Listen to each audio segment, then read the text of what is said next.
Hi, this is just another game here, reporting live from PAX, and it's Supergiant Games booth currently, and we're going to talk about Transistor, their newest game, and man, this game is just freaking amazing, man. Good to hear it. And one more important thing, for people who don't know what Transistor is, but played Bastion, or just people who don't know about Supergiant games in general, can you please tell us a little something about it? Yeah, we just announced this game a couple of days ago. It's the second game from our team. We were the small team that made Bastion. We were like 7 people at the time. We're up to a whopping 10 now, but Bastion was kind of we made this kind of fantasy frontier world for that game, and that was really, really fun to work on, and thankfully it got a really good response from players. Put us in a position to be able to make another game. So we wanted to go and see if we could do it again, and this time around it's more of a science fiction themed world,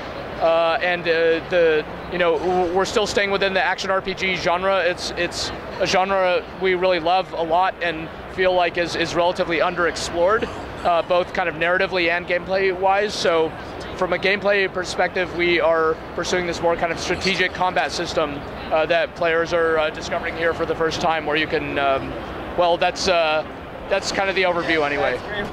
That's pretty much what it is. And Bastion was known for its amazing narrative and story. Would Transistor will have even more of that, or it's just the same type of style that we've seen from Bastion? So we're very, very serious about narrative in games. Like, we feel that strong narrative and strong gameplay can exist in harmony, that it's not like a fight between one or the other, and kind of exploring how best to make those things intersect is a big part of who we are as a team. So we are continuing to sort of push on that with this game. Our amazingly talented voice actor, Logan Cunningham, who provided the voice of Bastion's narrator, is back with us on this project. Everyone who worked on Bastion, in fact, is back on this project. Though this time around, the narrative approach, from my point of view as the writer, is very, there's kind of a very different angle on it. Rather than having this, omniscient narrator who's kind of this world-weary guy, we instead have this character whose consciousness is literally kind of locked inside of this unusual sword that the main character has, and he's kind of along for the ride, piecing together the mysteries of what's happening kind of along with the player. So we hope once again it'll be a character that players can, sort of develop kind of a complex relationship with and have a lot of opinions about, and that the story will, take you to some kind of surprising places, but at the same time result in hopefully a very satisfying conclusion, where all the many mysteries and questions at the beginning will be answered by the end. That sort of thing. That's what we want out of a story. And can you just tell us a little story or background about Transistor? Yeah, of course. You play as this woman called Red, who is this inspiring singer in this grand city called Cloudbank, and she, however, is having a very bad evening when this game begins. She has been the target of an assassination attempt. I guess fortunately for her, she survives, but she finds herself all the way across town under mysterious circumstances, and she discovers the very weapon that was used to try to kill her. It's this strange sword called the Transistor. And as soon as she takes it up, these strange things appear and start trying to, kill her once again. They're forces sent by these assassins, but she has now the power to stop them. So she's, it's going to be this adventure across the city where she pursues these characters who put her in this position to begin with. So she's going to try to find some answers and figure out what's going on here.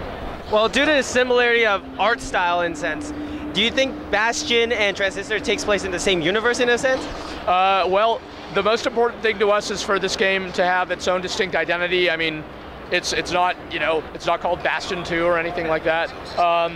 We don't want to say too much about the story, but yeah, I mean, it's not obviously it's not overtly connected in any way.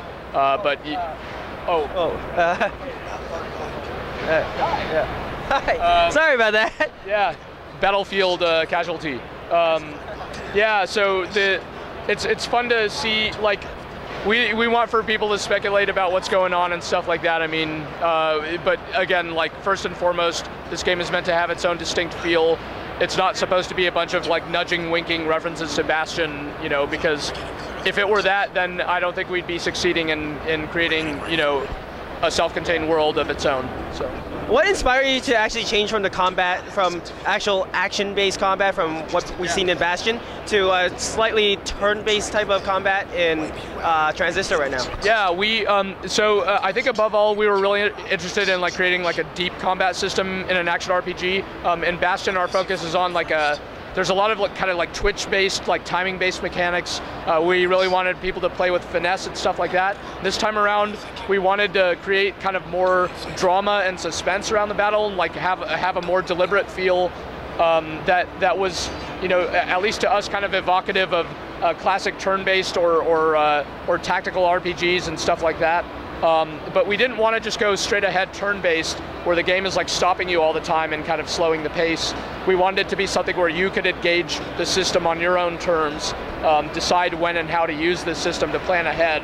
And we just discovered that it was a lot of fun to sort of try to orchestrate these plans, you know, using very simple mechanics, and think a lot about how you wanted to pull a plan together, and then watch as, you know, hopefully 9 out of 10 times it's successful, but once in a while it doesn't go quite as you expect, and that starts to create a lot of drama and like kind of ebb and flow in the battle that felt different and made us reapproach, you know, the encounters, the enemy design, all sorts of stuff. So that made us very excited, and we've just kind of kept going.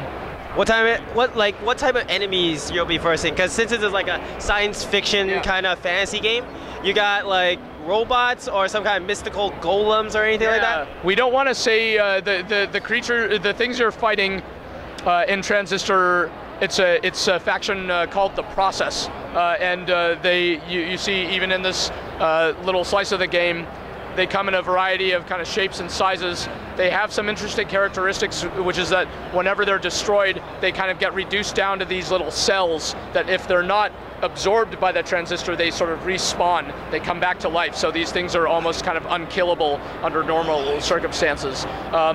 Discovering, you know, the mysteries around them and their true origin is part of the story, but like we have a lot of fun with them because we like since these are like these kind of strange things that you're fighting, it gives us a lot of license to give them weird behaviors that are like kind of robotic and aren't necessarily just sort of things that like living creatures would do. And we, you know, and we also have a lot of ideas around how these things can like subvert your planning in some kind of fun ways, and we have an example of that here, like a particular enemy that will teleport to a new location and spawn a copy every time she's hit.